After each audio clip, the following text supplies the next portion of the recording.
ça nous booste. C'est la raison pour laquelle on se lève, on travaille, on veut subvenir à leurs besoins, on veut être un bon parent, on veut travailler pour, voilà, pour leur avenir. Donc pour moi, c'est une manière de dire que voilà, l'amour, cet amour-là peut booster un parent.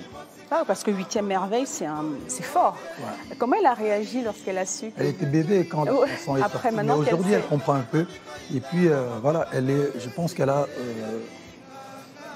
elle a ce côté-là artistique comme moi. Elle aime la musique. Bah, elle danse pas bien, mais elle chante déjà. Quand elle chante, elle est vraiment sur les notes, donc voilà. On voit que cet amour pour les enfants va au-delà de votre propre progéniture, hein, puisque ça s'étend au-delà avec des enfants partout dans le monde. Vous êtes engagé en 2017 pour l'UNICEF, hein, pour lutter contre la malnutrition.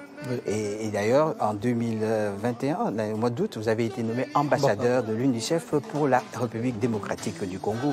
Et alors, qu'est-ce que vous pouvez nous raconter un peu à ce sujet de cela? En tant que parent, je pense qu'aujourd'hui, aucun parent ne peut rester insensible à ce qui se passe dans le monde. Donc je pense que, et moi, quand ils m'ont proposé, ça faisait très très longtemps que j'ai travaillé avec l'UNICEF, on a fait beaucoup de campagnes, on a notamment, j'ai travaillé avec la MONUSCO pour dénoncer le recrutement des enfants soldats.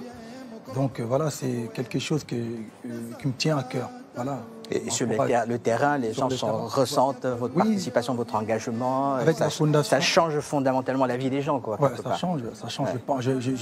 Je pense, j'espère que si l'UNICEF m'a choisi comme ambassadeur, c'est parce qu'ils ont vu qu'il y avait quand même de l'impact sur le terrain. Il y avait quand même, on essaie de conscientiser les parents qui abandonnent leurs enfants.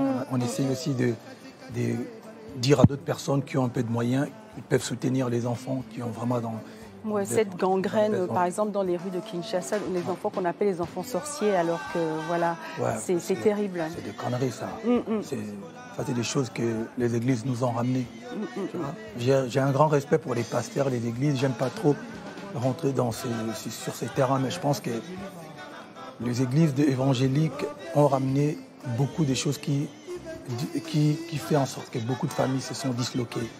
Voilà, des sorciers partout par là, prophètes par-ci par-là, et ça entraîne beaucoup de choses, notamment les enfants de la rue, les enfants qui sont chassés de leur maison, des tantes qui se font traiter de sorcières, des grands-parents qui sont traités de sorciers.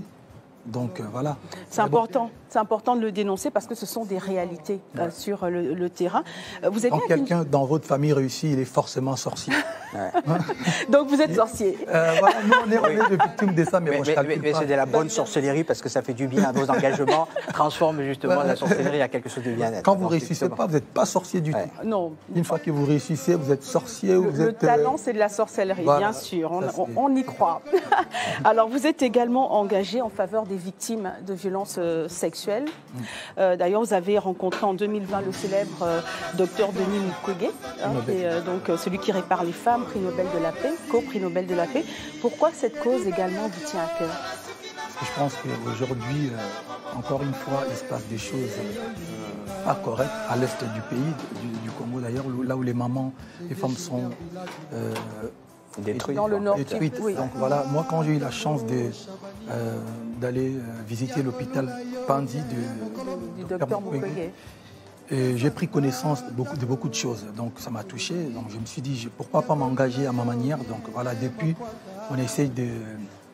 voilà, j'ai visité cet hôpital 2 fois, j'ai eu l'occasion d'échanger avec le docteur et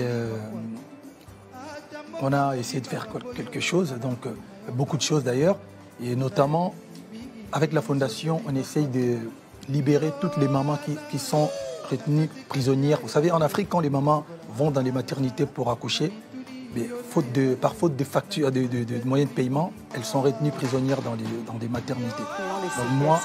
Donc moi, avec la fondation, on essaye d'en libérer au moins 50 par an.